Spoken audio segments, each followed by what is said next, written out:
দেৰগাঁৱৰ সমীপৱৰ্তী মিচিং জনগোষ্ঠী অধ্যুষিত বাঁহফলাস্থিত শ্ৰী শ্ৰী বিষ্ণুদেৱ জনজাতি কনিষ্ঠ মহাবিদ্যালয়ৰ 40 সংখ্যক প্ৰতিষ্ঠা দিৱস সোমবাৰে দিনজোৰা বৰ্ণাঢ্য কাৰ্যসূচীৰে অনুষ্ঠিত হয়।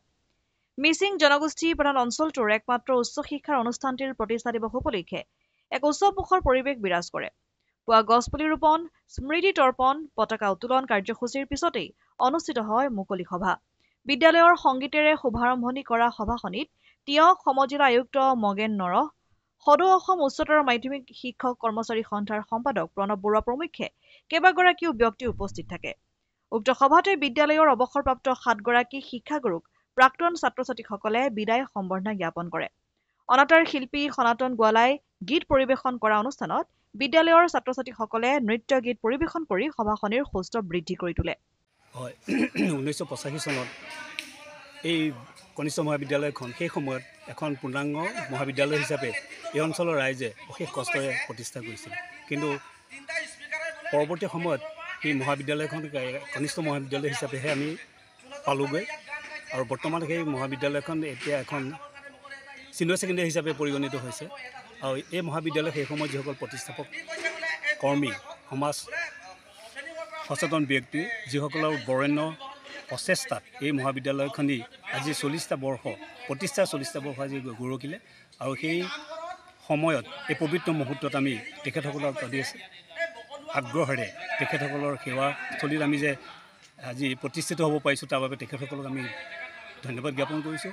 লগতে এই অনুষ্ঠানটি আগবঢ়াই নিয়াত সেই সময়ৰ প্ৰাক্তন অধ্যক্ষ প্ৰয়াত লম্বোদৰ দলে দেৱক আমি শ্ৰদ্ধাৰে স্মৰণ কৰিছোঁ। তেখেতৰ নেতৃত্বত এই অনুষ্ঠানটোৱে আজি বৰ্তমান অৱস্থাত উপনীত হৈছেহি।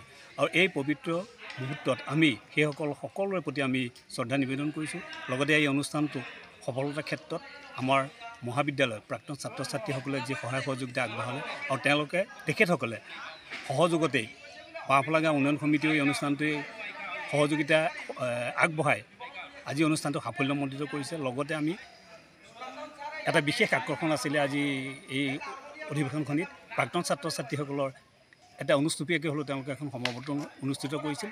আৰু তাত মহাবিদ্যালয়ৰ প্ৰাক্তন যিসকল অধ্যাপিকা অধ্যক্ষা সকলোকে তেওঁলোকে সমূহীয়াভাৱে সম্বৰ্ধনা এটা অনুষ্ঠান আয়োজন কৰিছিলে। তাৰ বাবে আমি প্ৰাক্তন ছাত্ৰ ছাত্ৰীসকলক ধন্যবাদ জ্ঞাপন কৰিছোঁ। অনুভৱ যিহেতু আমি মহাবিদ্যালয়খন এৰি থৈ যোৱা বহু বছৰ পাৰ হৈ গ'ল, ইমান বছৰৰ পিছতো যে আমি প্ৰাক্তন ছাত্ৰ ছাত্ৰীসকল একগোট হৈ পিনি আজি মহাবিদ্যালয়খনৰ অৱসৰপ্ৰাপ্ত যিসকল শিক্ষাগুৰু সেই শিক্ষাগুৰুসকলক আমি লগ পাইছোঁ, শ্ৰদ্ধা জনাব পাৰিছোঁ আৰু লগতে এখন সম্বৰ্ধনা পত্ৰ গামোচা এখনেৰে আদৰণি জনাই মেমেণ্টো এটা তেখেতসকললৈ উপহাৰ স্বৰূপে আমি আগবঢ়াব পাৰিছোঁ। আমি অতিশয় সুখী, অতিশয় গৌৰৱান্বিত তেখেতসকলক লগ পাই। আৰু তেখেতসকলৰ প্ৰতি শ্ৰদ্ধা আমাৰ আগৰে পৰাই আছিল, আজিও আছে, সদায় থাকিব শিক্ষাগুৰু স্বৰূপে। গতিকে তেখেতসকলক প্ৰত্যেক বছৰে এইখন মহাবিদ্যালয়তে লগ পাম বুলি আশাবাদী হৈ থাকিলোঁ। দেৰগাঁৱৰ পৰা ইন্দুভূষণ মহন্তৰ ৰিপৰ্ট, অসম আদিত্য।